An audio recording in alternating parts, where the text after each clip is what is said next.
Ana şu butlovchi moy распределитель $7000 desam ishonasizmi? Rabochisi $3300-$4000. Yangisi $7000 turadi. Mana shu Hyundai gusenichlikni mana shu butlovchisi. Hoshimjon aka ustozi ish qilyaptilar. Meni bir so'ragim keldi, foydali ma'lumot bilan bir ulashing ustida. Nimani hisobiga bu buzilgan? Bu hozir buzilmagan. Asosan mana salniylarni mana issiq sovuq bo'lgan hisobiga salnigini almashtiryapmiz. Mana yangi sal eskilarni barchasini chiqarib tashlab, barchalarini chiqarib tashlab, yangi salniylarni qo'yapmiz. Salniylarimiz ko'pi mana uzilib ketyapti. Demak, salnilar resurs tugagan, qotgan mana. Qotib bo'lgan hisobiga bu salniylar uzilib chiqyapti mana. Bunda moy utechka bo'lgan, shunga siz salga bu sinib ketyapti o'zi. Salga sinib ketyapti. Bu salniylar issiq sovuq hisobiga bu salniylar vaqti kelgan. Vaqti kelganda hisobiga almashtiryapmiz.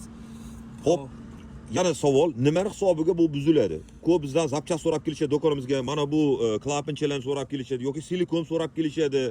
Nima hisobiga bu ko'proq buziladi? Moydagi surishgan hisobiga bo'ladi. Sistemaning ichida surishga borligini hisobiga bu ko'proq buziladi. Buni vazifasi moyni, gidravlika moyni butun qismiga taqsimlab beradi. Silindrlarga taqsimlagich. Eng asosiy qismlardan biri. Albatta, miya vazifani bajaradi. Demak, buni moyni doim toza saqlash kerak. Moy so'raganda moy filtrlarini almashtirish kerak vaqtida.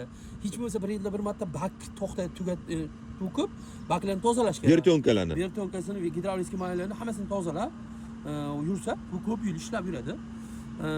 Shu nima desa bo'ladi? Asosan shu moy shirasi bor-ku.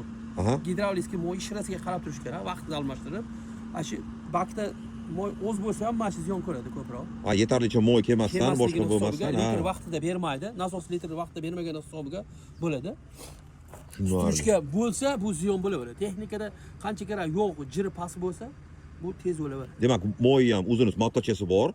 Vaqtida, soatida almashtirib, doimiy nazorat turilsa, bu uzoq umr xudo xolasa ishlaydi. Do'stlar, menimcha video juda ham manfaatli bo'ldi. Shu ustamizning maslahatlariga amal qilsangiz, aytganimda 3,5-4,000 rabochisi, yangisi yaqin $7000 xarajatdan sizni saqlab qoladi. Siz ham qanaqa fikr mulohaza bo'lsa, kommentarda qoldiring.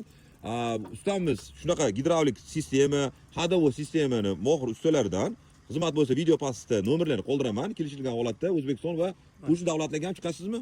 Albatta. Mana treshina bo'lyapti bu. Treshina bo'lyapti. Tushunarli. Qirg'iziston, Qozog'iston, Tojikistonga ham chiqaverasiz. Qaysi davlatda bo'lishdan qat'iy nazar kelishsa bo'ladi. Tushunarli. Mana do'stlar, juda ham qimmat texnikani, qimmat butlovchisini mohir ustaga topshiryapmiz. Siz ham bemalol aloqaga chiqsangiz bo'ladi. Aka, yashan rahmat. Akani maslahatlariga albatta like bosib, barcha tanisha gulash pun. Sizda ham qanaqadir qo'shimchalar bo'lsa, yozib qoldiring. Hammaga manfaatli bo'ladi.